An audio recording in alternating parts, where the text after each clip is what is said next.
안녕하십니까. 부산의 소리방송입니다.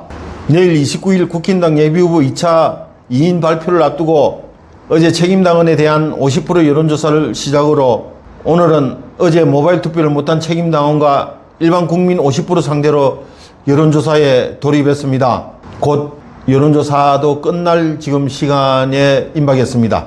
내일 2차 발표에서 한 사람이 50% 이상 지지가 나오게 되면 당내 경선이 끝나겠지만 한 사람에게 몰표를 주는 것이 그리 쉽지 않습니다. 그래서 이번 막판까지 가는 5월 3일 발표까지 갈 것이라는 것이 보편적인 시각입니다.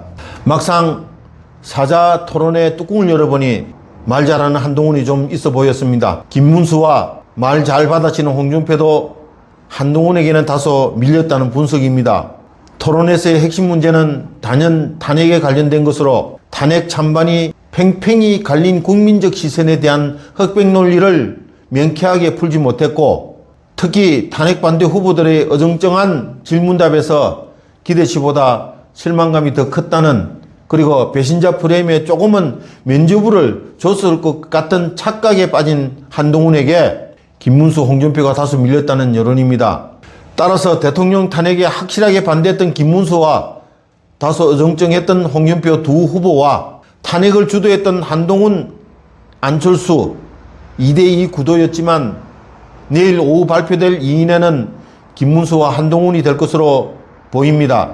그런데 이번 경선의 핫 이슈인 탄핵 찬반을 두고 결정적인 표심 항방에서 탄핵 반대측 후보인 김문수와 홍준표의 두 후보 지지표 격차와 탄핵 찬성측의 한동훈과 안철수를 지지하는 두 후보 간의 격차가 조금은 다를 것이라고 추측인데, 당원표와 국민 여론표 쏠림에서 국민 여론표에서 조금 높을 한동훈이 1위로 당원 투표에서 우위인 김문수가 2위로 오른다는 가정을 한다면은 정말 생각하기조차 소름 끼치는 일이 아닐 수 없습니다. 따라서 4월 29일과 5월 2일 사이에서 최종 1인 경선에서 당원 표심이냐 국민 표심이냐, 즉 탄핵 반대 후보냐 탄핵을 주도한 주범이냐의 보수우파 표심은 목숨을 걸어야 하겠습니다. 만에 하나 생각만 해도 몸서리치는 우리 생각과 반대 결과로 결정이 나면은 그 열기의 발음으로 탄핵이라는 것이 정당화가 되고 또 면죄부를 주기 때문에 한덕수와 한동훈의 최종 단일화 경선이 만일에 재현이 된다면은 한덕수가 결코 국힘당 최종 후보로 보장받을 수도 없을 수도 있다는 것입니다. 결국 김문수가 한덕수와 최종 단일화를 위해서는 김문수가 당내 경선에서 승리하는 길이 승리하는 것이 전제가 되어야 하며, 그것이 보수 통합 후보가 승리한다는 기대를 또 할 수 있습니다. 지금 국힘당 대선 후보 경선 과정이 진행되고 있는 가운데 국내외 언론에서 매우 큰 관심사로 떠오르고 있는데 반해 국내 자빨 쓰레기 언론 조중동은 연일 초를 치는 개소리들이 나오고 있습니다. 대국민 사과, 시대교체, 목소리 조금씩 커지는 국힘이라는 제목을 달고 본격적으로 안철수와 한동훈을 두둔하는 기사를 내고 있는데, 거기에다가 민심과 동떨어진 주장을 하는 후보들은 탈락할 것으로 예고한다는 이런 똥 묻은 소리를 김문수, 홍준표를 염두에 둔 것으로 보입니다. 이 쓰레기들은 보수 우파가 폭망하기까지 대선전에서 반복적으로 나올 게 뻔합니다. 특히 나라를 이런 꼬라지로 만든 주체이자 주사파나 다름없는 한동훈과 지지자들, 특히 부산 진구갑 정성국이나 사흘의 조경태, 수윤구 정연웅 등 이런 배신자 족속들의 파렴치 행위를 우리는 절대 용서하지 않을 것임을 분명히 해줘야 됩니다. 세상을 결코 오래 살지는 않았지만 참으로 더러운 꼴을 보고 있는 것입니다. 윤석열 대통령을 끄집어 내린 한동훈과 그 족속들이, 다시 말해서 그놈들의 구태타로 인해 공석이 된 그 자리를 차지하기 위해 후보가 됐다는 것에, 후보로 면죄부를 줬다는 것에 너무나 분하고 억울합니다. 국힘당이 철저히 많은 것을 끝까지 볼 것입니다. 그리고 마지막 선택 5일을 앞두고 보수 우파는 대동단결이 될 것으로 확신하며 또 기대하면서 오늘 아침 8시부터 6시까지 진행될 국민 여론 50%와 어제 책임당은 50%를 다 채우지 못한 여론조사에 불참한 책임당은 여론조사에서 여러분들의 적극 참여하여 대한민국을 지켜주는 보수 우파 국민들이 되기를 기대합니다. 거듭 말씀드리지만 현재 보수 우파의 1차 천적은 이재명보다 한동훈입니다. 이 아주 못된 이놈 한동훈은 삶아서도 구워서도 못 먹는 놈이죠. 따라서 이런 한동훈을 두둔하는 무리들이 있으니 우리는 그 옹호자들을 철저히 가려내서 목격자가 되어야 합니다. 자, 며칠 전부터 대법원 재판부에 불이 났습니다. 따라서 이재명이 갑자기 똥줄이 땡겼습니다. 지난 선거법 항소심에서 자빨 빨사들에 의해 무죄를 받았던 선거법 위반 사건을 두고 대법원의 소부재판을 조희대 대법원장이 대법 전원 합의체를 가져온 것입니다. 심리도 속전속결로 해서 22일 날 이재명의 선거법 시간 상고심을 전원 합의체에 회부하고 첫날에 이어 일주일 동안에 2번 심리를 한 만큼 특별히 관리를 하고 있는데 대법 전원 합의체에서는 거의 찾아볼 수 없는 사례인 만큼 이재명의 똥줄이나 그 족속들의 창자까지 베베 꼬일 정도가 되어버린 것입니다. 아마 빠르면은 5월 10일 이내에 결판을 낼 것으로 보이는데 이게 난리가 난 겁니다. 이 선거법 사건은요, 1심 재판에서 1년 징역에 2년 집행유예를 받았고 2심에서 무죄를 선고받았는데 지금 대선 전국으로 매우 긴요한 상황으로 떠올라 이 마지막 결론을 내겠다는 것으로 조희대가 직접 개입을 했는데요.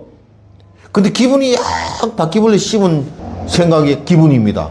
국민들이 보는 시각이 매우 불안하다는 겁니다. 지금 빨갱이 소굴이 된 현재와 달리 대법원의 대법관은 총 15명인데 이 사건을 두고는 12명이 재판 심리하는 것으로서 이 중 2 판사가 빨갱이 소속으로 분류되지만 과거 삶은 소대가리 정권대에 선임된 법관도 있고 이재명 추종자들도 있는데 그런 막연한 수치를 따지고 경우의 수를 계산한다는 것은 정말 아무 소용이 없다는 것을 우리는 얼마 전에 탄핵 심판 때 경험하지 않았습니까?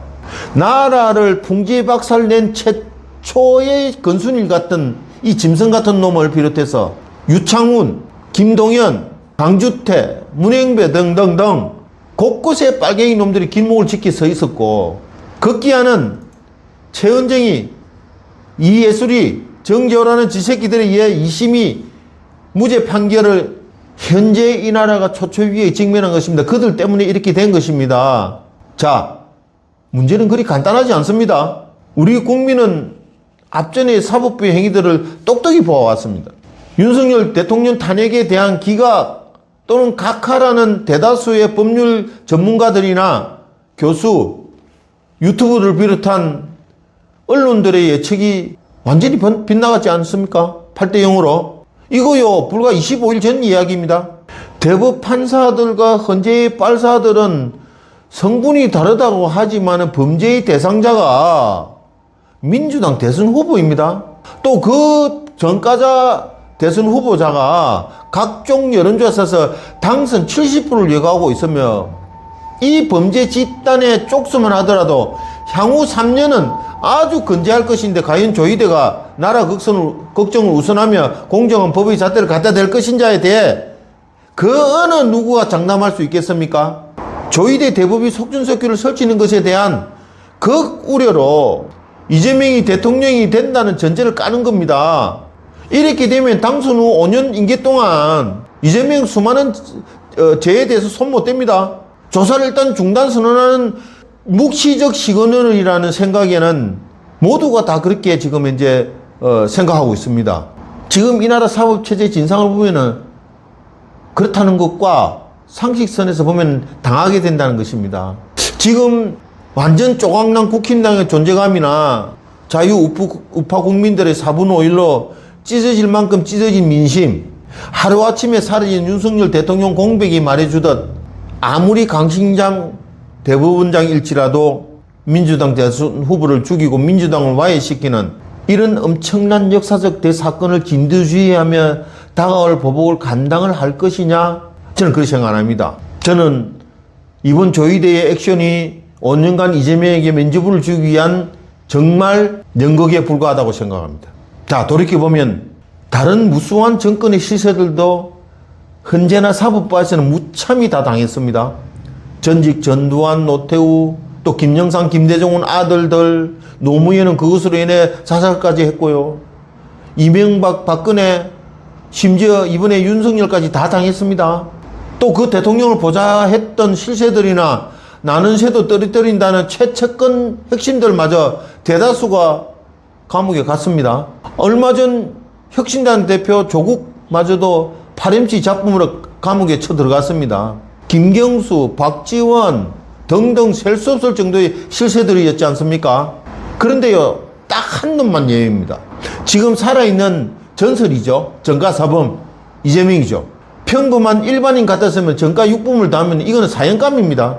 이런 최악의 흉악범이 될 전가자 이재명의 죄가를 모르는 국민이 없을 것인데 거기다가 그것뿐입니까? 가족에 대한 폐륜적인 행위와 여배우의 스캔들, 성남시장 시절 폭력적인 행위들, 세계사 유례없는 이런 인간이 10년 가까이 버젓이 대한민국 최고의 실세를 군림하며 세상을 장악하고 있는 이유가 분명히 있을 겁니다.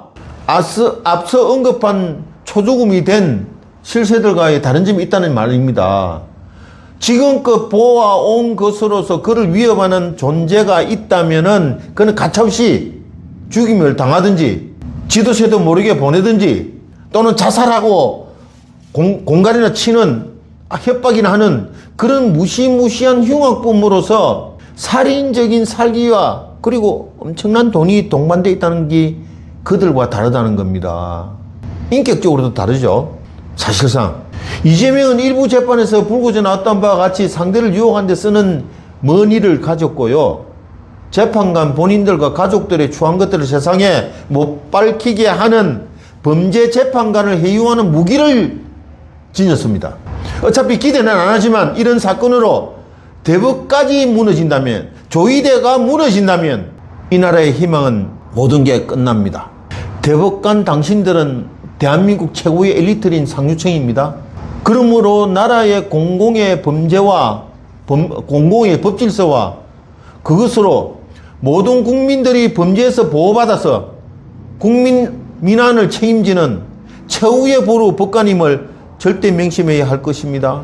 따라서 공정하고 엄정한 법의 잣대로 심판을 하는 현명한 포청전이 되어주시기를 국민의 이름으로 간절히 경고합니다. 사실상 그걸로 조의대의 판단 미스로 인해서 이재명이가 대통령이 된다면 입법, 사법, 행정 모든 것을 다 장악한 정말 공산주의로 갈 수밖에 없습니다. 단단히 기억하십시오. 조의대 대법원장님 정말 명심하십시오. 우리 국민이 지켜볼 것입니다. 감사합니다.